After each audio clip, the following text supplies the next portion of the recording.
I never thought I'd fall in love with someone who would spend 6 months learning Portuguese just to read letters from my dead mother. But here I am, sitting in our apartment in Seattle, watching Marcus struggle through another page of her handwriting, his brow furrowed in concentration, and I realize this is what love actually looks like. Let me back up. My mother died when I was 19. Sudden. A brain aneurysm while she was gardening in our backyard in São Paulo. One moment she was planting tomatoes, the next she was gone. I was studying abroad in Boston at the time, and by the time I got the call and made it home, she'd already been cremated. My father, in his grief and his Catholic guilt about having a gay son, had rushed everything. There was no funeral I could attend, no final goodbye, no moment of closure. Just this gaping absence where the most important person in my life used to be. What I did have were letters, dozens of them, maybe hundreds. My mother wrote to me constantly during my first year in America. This was 2009, so email was definitely a thing, but she was old school. She loved the ritual of it, she told me once on the phone. The act of sitting down with her good stationery, the fountain pens her own mother had given her, taking the time to choose her words carefully. She wrote in Portuguese, long flowing sentences full of emotion and wisdom and terrible jokes that only made sense in our language. She wrote about the garden, about my father's moods, about the neighbors, about politics and God and what she was reading. But mostly she wrote about me, about how proud she was, about how she knew I was struggling with who I was, even though I hadn't told her yet, about how much she loved me unconditionally, eternally. After she died, I couldn't read them. I tried once, maybe 2 weeks after the funeral, and I made it through half a page before I had to stop. It hurt too much. Her voice was right there in the words, so alive, so present, and yet she was gone. The contradiction was unbearable. So I packed all the letters into a wooden box my grandfather had made, the one she used to keep her sewing supplies in, and I shoved it in the back of my closet. Out of sight, out of mind. Except, of course, it was never out of mind. That box haunted me for years. I met Marcus 4 years later in the most mundane way possible. A coffee shop in Capitol Hill. I was working on my laptop, he was reading a book, and we both reached for the last chocolate croissant at the same time. He insisted I take it. I insisted he take it. We ended up splitting it, and then we ended up talking for 3 hours, and then we ended up exchanging numbers. He was a high school English teacher, passionate about poetry, with these kind hazel eyes and a laugh that sounded like home, even though home was 5,000 miles away and spoke a different language. Marcus was white, from a small town in Oregon, and had never dated a man before me. He'd come out late at 26 after years of trying to convince himself he just hadn't met the right woman yet. There was something so earnest about him, so genuinely good, that it scared me a little. I'd dated guys before, mostly casual things, nobody serious. I'd convinced myself I didn't want serious. Serious meant vulnerability, and vulnerability meant pain, and I'd had enough pain to last a lifetime. But Marcus was patient. He didn't push. He let me set the pace, and somehow, despite all my walls and defenses, I fell for him. It happened slowly, then all at once, the way Hemingway described going bankrupt. One day I realized I was thinking about him constantly, that his opinion mattered to me more than anyone else's, that I wanted to tell him things I'd never told another person. 6 months in, he asked me to move in with him. I said yes before I'd fully processed the question. Living together was an adjustment. Marcus was tidy in ways that bordered on obsessive. He color-coded his bookshelf. He had a specific system for loading the dishwasher. He woke up at 5:30 every morning to go running, even on weekends. But he was also thoughtful in ways I'd never experienced. He learned how I took my coffee and made it for me every morning before I woke up. He left little notes on the bathroom mirror. He listened, really listened when I talked. Like every word I said mattered. About a year into living together, we were reorganizing the bedroom closet, and Marcus found the box. The wooden box with all my mother's letters. He pulled it out, curious, and asked what was inside. I froze. I hadn't thought about those letters in months, maybe longer. I'd gotten good at compartmentalizing, at keeping that grief locked away where it couldn't touch me. I told him. About my mother, about the letters, about how I couldn't bring myself to read them. He held me while I cried, the first time I'd really cried about her death since the funeral. He didn't try to fix it or offer platitudes. He just held me and let me feel what I needed to feel. Later that night, lying in bed, he asked if I'd ever want to read them. Someday, maybe, I said, but not in English. It wouldn't be the same. They were written in Portuguese, in her voice, in our language. Translating them would lose something essential. He nodded, thoughtful. Then he asked me to teach him a phrase in Portuguese. Just one, something simple. I taught him, "Eu te amo," which means, "I love you." He repeated it over and over, getting the pronunciation wrong in ways that made me laugh and cry at the same time, until finally he got it right. "Eu te amo, Rafael," he said, and kissed my forehead. I didn't think much of it at the time. It was a sweet gesture, nothing more. But a few weeks later, I noticed a Portuguese language learning app on his phone. When I asked him about it, he shrugged and said he thought it might be nice to learn a bit of my language.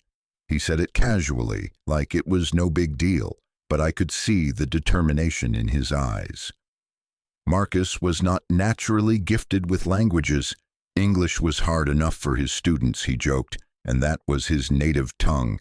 But he was persistent. Every morning on his run, he'd listen to Portuguese lessons.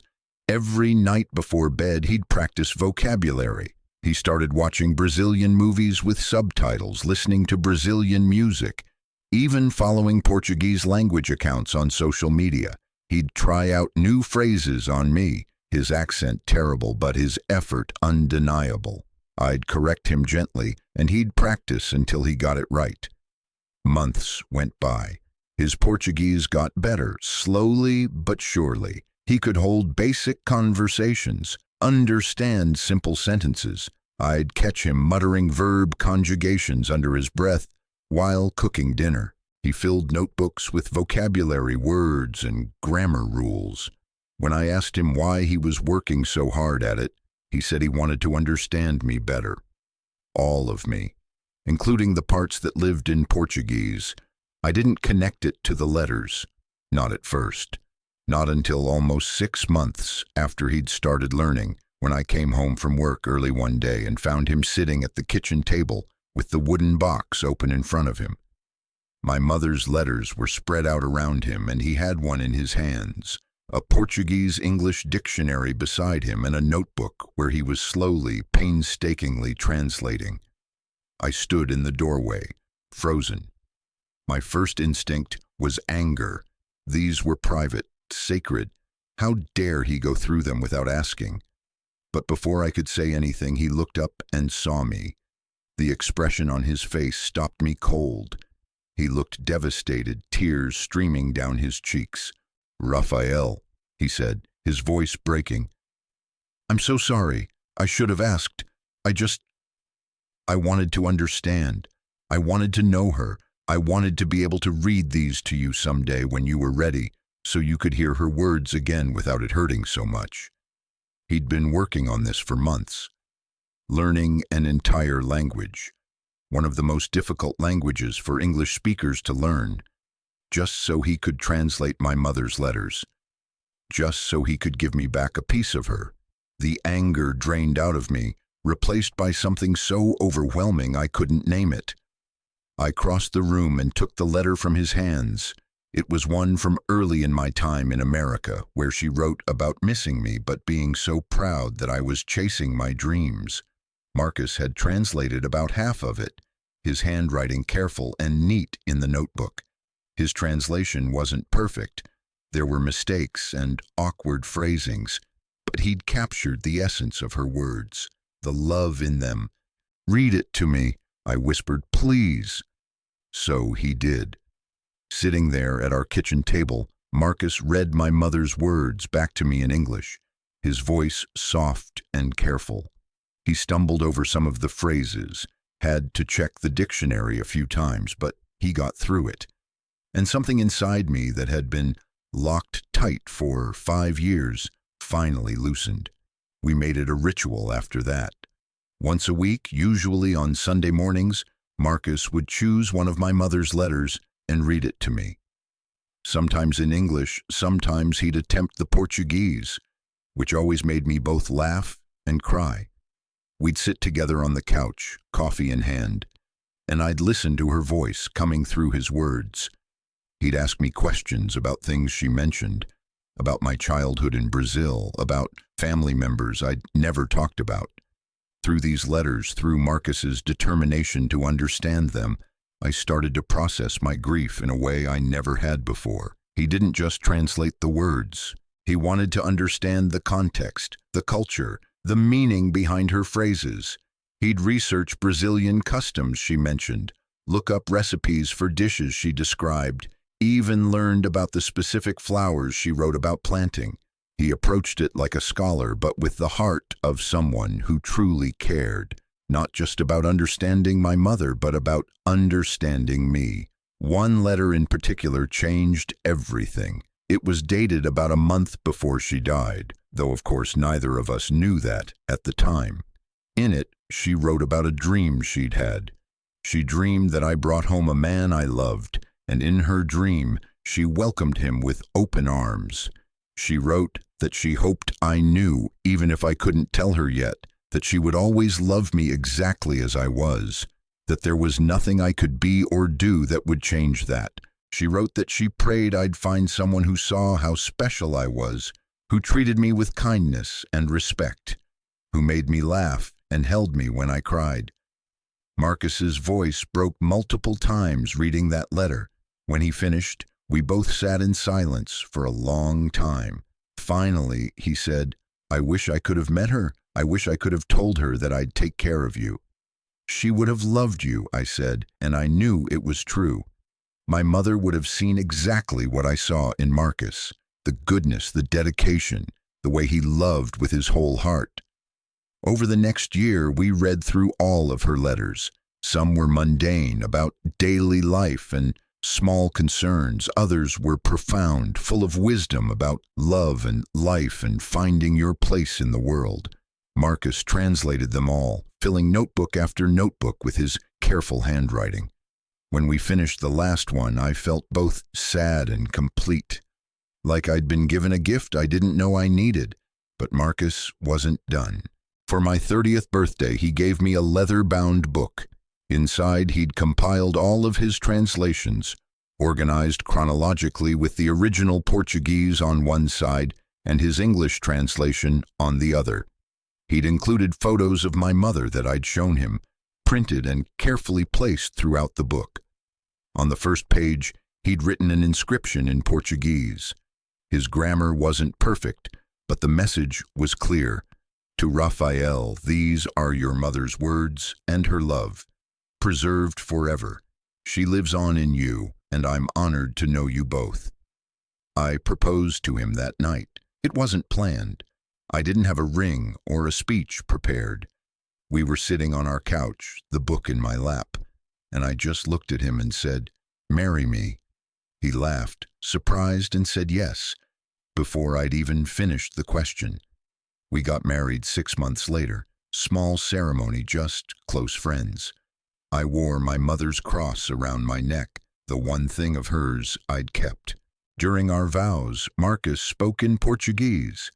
His accent was still imperfect, but he'd practiced for months. He promised to love me, to honor me, to be my partner in all things. Then, in English, he added something he hadn't told me he was going to say. He promised to keep my mother's memory alive, to tell our future children about the woman who raised me, to make sure her love and wisdom continued through generations. That's when I lost it completely. stood there in front of all our friends and sobbed like a child. Happy tears, sad tears, grateful tears, all mixed together. Marcus held me and let me cry, just like he had that first night I told him about the letters. It's been 3 years since then. Marcus still practices his Portuguese, though he's fairly fluent now. We visit Brazil together, and he charms my extended family with his earnest attempts to communicate in their language. My father, who struggled for years with my sexuality, has come around. He sees how Marcus loves me, how happy we are together, and it's softened something in him. Last time we visited, he pulled Marcus aside and thanked him in broken English for taking care of his son. We're thinking about adopting, starting a family of our own. When we have kids, I'll read them my mother's letters, both the Portuguese originals and Marcus's translations. I'll tell them about the woman who loved unconditionally, who saw me for who I was before I could see it myself. And I'll tell them about the man who learned an entire language just to help me hear her voice again. People talk about love like it's this grand romantic gesture, like it's fireworks and passion and sweeping declarations. And sometimes it is, but sometimes love is quieter than that. Sometimes love is 6 months of vocabulary flashcards and grammar exercises. Sometimes love is sitting at a kitchen table with a dictionary, trying to understand someone's pain so you can help them heal. Sometimes love is translating letters from a language you don't speak, from a woman you never met because you know it matters to the person you've chosen to spend your life with. Marcus gave me back my mother. Not literally, of course, nothing can do that.